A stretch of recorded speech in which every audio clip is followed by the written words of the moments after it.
ভারত বাংলাদেশ সম্পর্ক কোন দিকে যাবে সে বিষয়ে ভারতকে সিদ্ধান্ত নিতে হবে, এমন মন্তব্য করেছেন পররাষ্ট্র প্রতিমন্ত্রী শামা ওবায়দ। সন্ধ্যায় সাংবাদিকদের সঙ্গে আলাপকালে তিনি বলেন, ভারত সরকার যদি এই মুহূর্তে আওয়ামী লীগের কার্যক্রম বন্ধ না করে তবে তা দুই দেশের দ্বিপক্ষীয় সম্পর্কের উপর নেতিবাচক প্রভাব ফেলতে পারে। এদিকে বিএনপির সিনিয়র যুগ্ম মহাসচিব রুহুল কবির রিজভী বলেছেন, বাংলাদেশের ওপর নিয়ন্ত্রণ হারিয়ে ভারত শেখ হাসিনাকে অস্ত্র হিসেবে ব্যবহার করছে। সেলিম মালিকের রিপোর্ট। গণ আন্দোলনের মুখে ক্ষমতা ছেড়ে ভারতে পালিয়ে যাওয়ার 2 বছর পূর্তিতে 5 আগস্ট বাংলাদেশকে বিষোদ্গার করে সংবাদ সম্মেলন করেছেন স্বৈরাচার শেখ হাসিনা, যা নিয়ে চাপা ক্ষোভ বিরাজ করছে দেশের জনগণের মধ্যে। পররাষ্ট্র মন্ত্রণালয়ে প্রতিমন্ত্রীকে এ নিয়ে প্রশ্ন করা হলে তিনি বলেন, ভারতে বসে শেখ হাসিনার কার্যক্রম বাংলাদেশের মানুষের জন্য উদ্বেগের জায়গা তৈরি করেছে।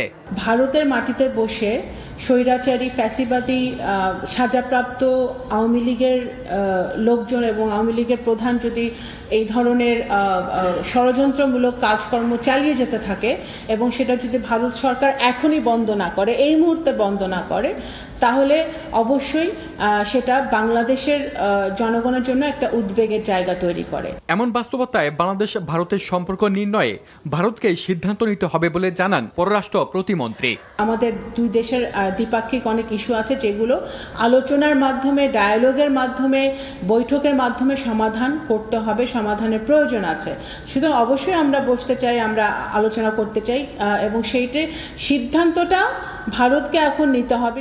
এদিকে জাতীয় প্রেস ক্লাবে আয়োজিত এক অনুষ্ঠানে বিএনপির সিনিয়র যুগ্ম মহাসচিব রুহুল কবির রিজভী বলেছেন, শেখ হাসিনাকে ব্যবহার করে দেশে অস্থিতিশীল পরিবেশ তৈরিতে উস্কানি দিচ্ছে ভারত। আমাদের সার্বভৌমত্বকে সম্মান করবেন না, আমাদের স্বাধীনতাকে সম্মান করবেন না। আপনারা ইচ্ছামতো শেখ হাসিনাকে দিয়ে ইচ্ছামতো তারা দেশ তাদের মতো নিয়ন্ত্রণে রাখতে পেরেছিল, এখন তো নিয়ন্ত্রণে রাখতে পারবে না। এই কারণে তারা খুবই অসন্তুষ্ট। এই কারণে আবার হাসিনাকে টুলস হিসাবে, একটা যন্ত্র হিসাবে ব্যবহার করার চেষ্টা করছে বাংলাদেশে। শেখ হাসিনাকে সংবাদ সম্মেলন করার সুযোগ দেয়া ভারতের গভীর ষড়যন্ত্রের অংশ জানিয়ে রিজভী বলেন, সকল ষড়যন্ত্র মোকাবেলায় সবাইকে প্রস্তুত থাকতে হবে।